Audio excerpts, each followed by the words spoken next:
60টি বর্জনীয়র 1 number, বিলম্বে ইফতার করবেন না কখনো। 1 নাম্বার, দেরি করে ইফতার করা নিষিদ্ধ। ইহুদিরা দেরি করে ইফতার করে। লা ইয়াজালুন নাসু আলা খাইরিন মা আজ্জালুল ফিতরা।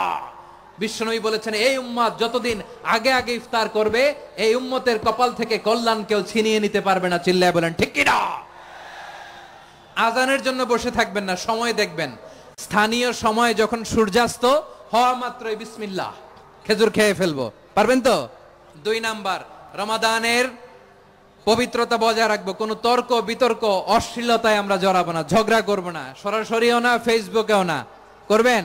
কেউ গালি দিলে বলবেন ইন্নিমরুউন সায়েম, আমি রোজাদার। আল্লাহর হাবিব শিখিয়েছেন, কেউ যদি তোমার গালি দেয়, কটু কথা বলে, অশ্লীল কথা বলে, রমজানে তুমিও বলতে পারবে না। তুমি বলতে পারবা ইন্নিমরুউন সায়েম, আমি রোজাদার। আজকে থেকে নিয়ত করেন, রমজানে কেউ গালি দিলে আপনি একটা গালি দিবেন নাকি? কি বলবেন? রোজাদার, রমজানের পবিত্রতা আমি ভঙ্গ করতে পারবো না। অশ্লীল নাটক সিনেমা আমরা দেখবো না। ব্যাড হ্যাবিট থাকলে রমাদানে এটা ছাড়ার মহা সুযোগ। স্মোকিং এর অভ্যাস আছে অনেকের, ঠিক কিনা? যদি কারো থাকে, কে করে হাত তোলালাম না আমি। এই রমাদানে এই স্মোকিং হ্যাবিট থেকে আমরা বেরিয়ে আসবো, ঠিক কিনা বলেন?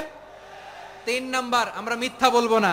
বিশ্বনবী বলেন, মানলাম ইয়াদা কাওলা যুরি ওয়াল আমালা বিহ ফালাইসা লিল্লাহি হাজাতুন ফি আইয়াদা আতআমাহু ওয়া শারাবা।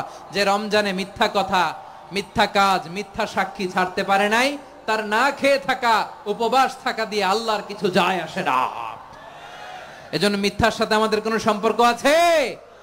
মিথ্যা বলবো না। 4 নাম্বার, অপচয় করব না।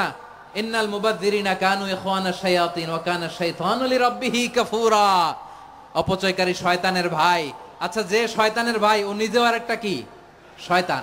অপচয় করব না। ইফতারি করতে যে আমরা অনেকে অপচয় করি, এগুলো করবেন আপনারা? না, অপব্যয় করব না। 5 নাম্বারে, রিয়া, লোক দেখানো ইবাদত আমরা করব না। লোক দেখানোর জন্য নামাজ, রোজা, জিকির, তেলাওয়াত, দান সদকা এগুলো করলে আল্লাহর দরবারে এগুলো কবুল হবে? বিশ্বনবী বলেন, দাজ্জালের ফিতনার চেয়ে একটা বড় ফিতনার ভয় আমি করি। সেটা কি? আর রিয়া, শো অফ মেন্টালিটি, লোক দেখানো মানসিকতা। এটা থেকে আমরা বিরত থাকবো ইনশাআল্লাহ।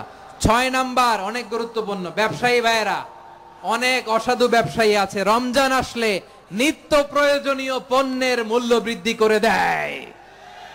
এরকম আছে না নাই? এগুলো করবেন না। মজুদদারি করবেন না। পণ্যের কৃত্রিম সংকট বাজারে করবেন না। আপনি লাখ টাকা কামায়া ভাবছেন যে রোজাদারদের কষ্ট দিয়ে ধনী হবেন। এমন রোগ আল্লাহ আপনারে দিবে, কোটি টাকা দিয়েও আপনি হাসপাতালের বিল পরিশোধ করার ক্ষমতা আপনার হবে না। খবরদার। শেষ বয়সে দেখবেন কি কষ্ট আপনার হয়। আপনি রোজাদারদের কষ্ট দিচ্ছেন, আল্লাহ আপনার সুখে রাখবে? আল্লাহর দোহাই লাগে, আমার ব্যবসায়ী ভাইয়েরা এটা করবেন না। আরব বিশ্বে আমরা দেখেছি, আরব বিশ্বের ব্যবসায়ীরা সারা বছরে ব্যবসা করে, রমজানে ভর্তুকি দেয়।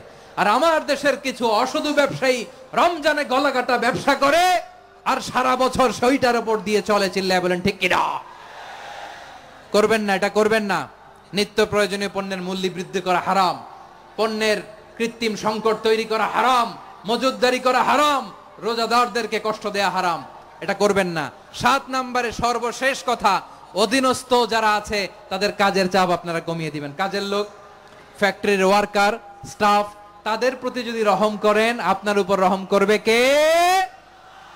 এই পবিত্র রমাদানে 7টা করণীয়, 7টা